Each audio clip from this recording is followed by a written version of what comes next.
ये कहानी ध्रुव तारे की है। कैसे एक नन्हा बालक तपस्या कर भगवान की गोद में स्थान प्राप्त करता है और अमर हो जाता है। मुझे ये कहानी मेरी बचपन में मेरे दादाजी ने सुनाई थी। आज मैं आप सभी से बांट रही हूँ। राजा उत्तानपाद ब्रह्मा जी के पुत्र मनु के पुत्र थे।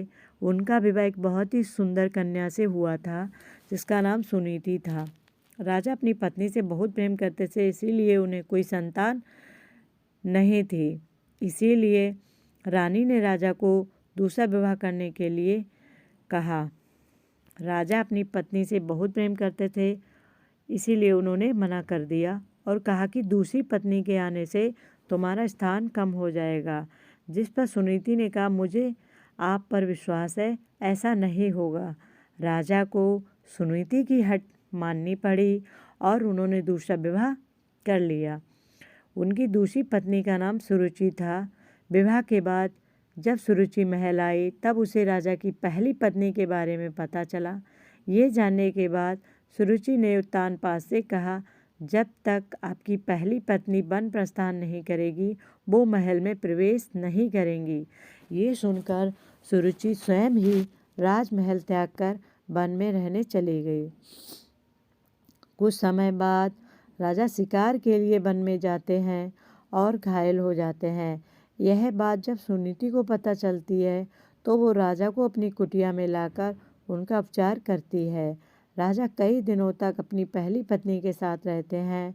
उसी समय सुनीति गर्भवती हो जाती है और उन्हें पुत्र रत्न की प्राप्ति होती है जिसका नाम ध्रुव रखा जाता है, जिसके बारे में राजा को ज्ञात नहीं रहता। कुछ दिनों बाद राजा अपने महल चले आते हैं। वहाँ भी रानी सुरुचि को पुत्र रत्न की प्राप्ति होती है जिसका नाम उत्तम रखा जाता है। कुछ समय बाद राजा उत्तानपाद को ध्रुव के बारे में पता चलता है तो वो रानी सुनीति को महल में आने का आग्रह करते हैं, लेकिन वो नहीं आती। ध्रुव को कभी कभी महल भेज दिया करती। ये सब देख रानी सुरुचि को ध्रुव से घृणा होने लगती। एक दिन ध्रुव अपने पिता उत्तानपाद की गोद में बैठता है।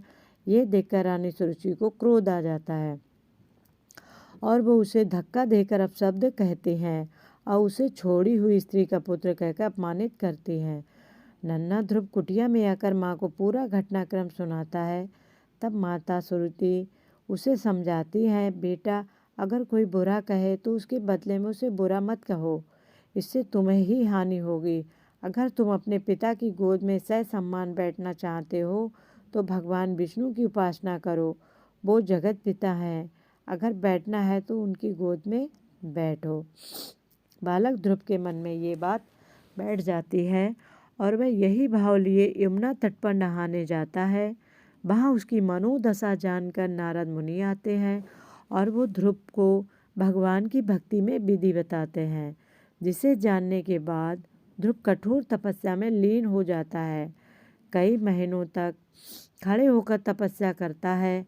कभी जल में तपस्या करता है तो कभी एक उंगली पर खड़े रहकर निरंतर ओम नमो वासुदेवाय का जाप पूरे ब्रह्मांड में गूंजने लगता है।